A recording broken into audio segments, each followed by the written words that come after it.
वसई विरार महानगरपालिकेच्या पाणी पुरवठ्यासाठी उभारण्यात येत असलेल्या विक्रमगड तालुक्यातील साखरे येथे होत असलेले देहेरजे मध्यम धरण प्रकल्पाविरोधात प्रकल्पग्रस्तांचा संताप आता उफाळून आला आहे। साखरे, खुदेड आणि पोचाडा या 3 ग्रामपंचायतींनी जलसंपदा विभागाला धरणाचे काम तत्काळ थांबवण्याचे लेखी निवेदन दिले आहे।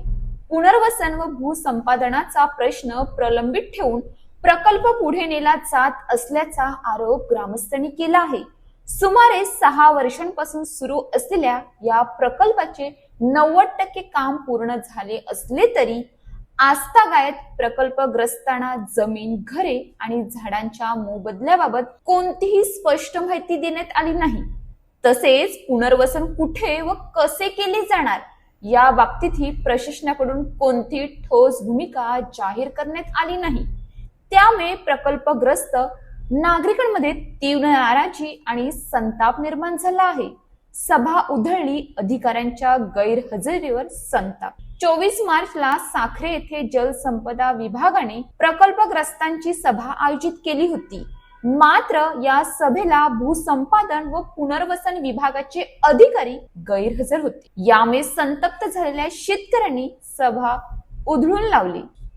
ज्यांनी आमचे पुनर्वसन करायचे आहे आणि मोबदला द्यायचा आहे तेच अधिकारी हजर नसतील तर अशा सभेचा उपयोग काय, असा सवाल उपस्थित करत ग्रामस्थांनी सभेचा बहिष्कार केला। आमची जमीन गेली, रोजगार गेला, मोबदला कुठे? प्रकल्पग्रस्तांनी प्रशासनावर गंभीर आरोप करत सांगितले की ठेकेदारांना पैसे दिले, अधिकाऱ्यांना पगार दिला, पण आमच्या पोटा पाण्याची जमीन, घरे आणि झाडे सर्व काही गेले तरी आम्हाला न्याय मिळाला नाही। आमच्या वडीलपार्जित जमीन गेली पण मोबदला नाही। हे कोणते विकासाचे मॉडेल, असा ज्वलंत प्रश्न त्यांनी उपस्थित केला। खर्चात प्रचंड वाढ पण पुनर्वसन ठप्प। 2006 मध्ये प्रकल्पाची पहिली प्रशासकीय मान्यता 158 कोटी 25 लाख, 2021 मध्ये सुधारित मान्यता 1443 कोटी 72 लाख, 2025 मध्ये तिसरी सुधारित मान्यता 2599 कोटी 12 लाख आणि 6 वर्षात प्रकल्प खर्चात तब्बल 1155 कोटी 40 लाख वाढ झाली आहे। मात्र एवढा खर्च वाढूनही पुनर्वसन आणि भूसंपादनाची कामे अद्याप रखडली आहेत। यामुळे प्रशासनाच्या कार्यपद्धतीवर गंभीर प्रश्न उपस्थित झाले आहेत। 2006च्या शासन निर्णयाचा भंग, आधी पुनर्वसन नंतर प्रकल्प असा स्पष्ट नियम 2006च्या शासन निर्णयात नमूद आहे। मात्र या नियमांचा सर्रास भंग होत असल्याचा आरोप ग्रामस्थांनी केला। शासन स्वतःच आपल्या कायद्याचा हरताळ फासत असल्याची भावना प्रकल्पग्रस्तांमध्ये निर्माण झाली आहे। जोपर्यंत योग्य मोबदला मिळत नाही आणि पुनर्वसन पूर्ण होत नाही तोपर्यंत धरणाचे काम होऊ देणार नाही, असा ठाम इशारा प्रकल्पग्रस्तांनी दिला आहे।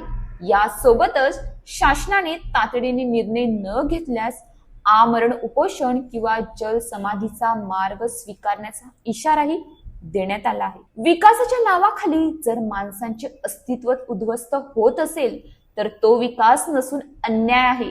शासनाने प्रकल्प पूर्ण करण्यापूर्वी प्रकल्पग्रस्तांचे आयुष्य उभे करणे हीच खरी जबाबदारी आहे, अन्यथा जनतेचा विश्वास कोसळायला वेळ लागणार नाही। तुम्ही प्रस्ताव कुठपर्यंत केलेला आहे? आता अंतिम मुद्दा काय आलेला आहे आपला, कशावरती चर्चा होणं अपेक्षित आहे की मोबदला, बरोबर आहे की नाही? मग आता ती जी गोष्ट सांगायची आहे आपण त्यासाठी आपण इथं जमलेलो आहोत, बरोबर आहे की नाही?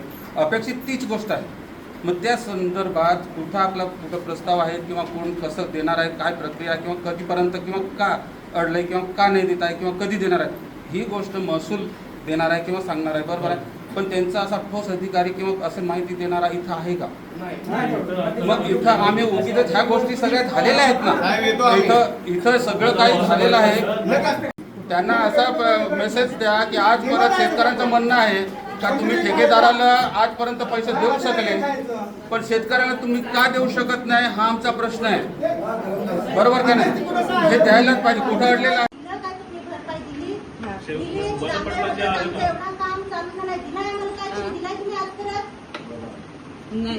हे मी जांबा वनपट्ट म्हटलं का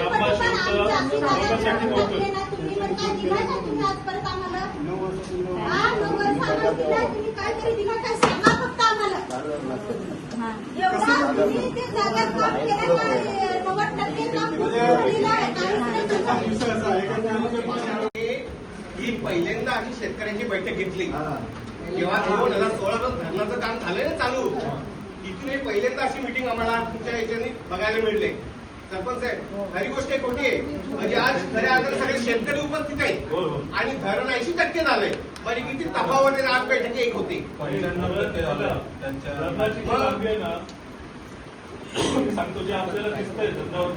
अशाच ताज्या बातम्यांसाठी आमच्या न्यूज पोलीस रिपोर्टर चॅनलला लगेच सबस्क्राईब करा आणि बेल आयकॉन दाबायला विसरू नका.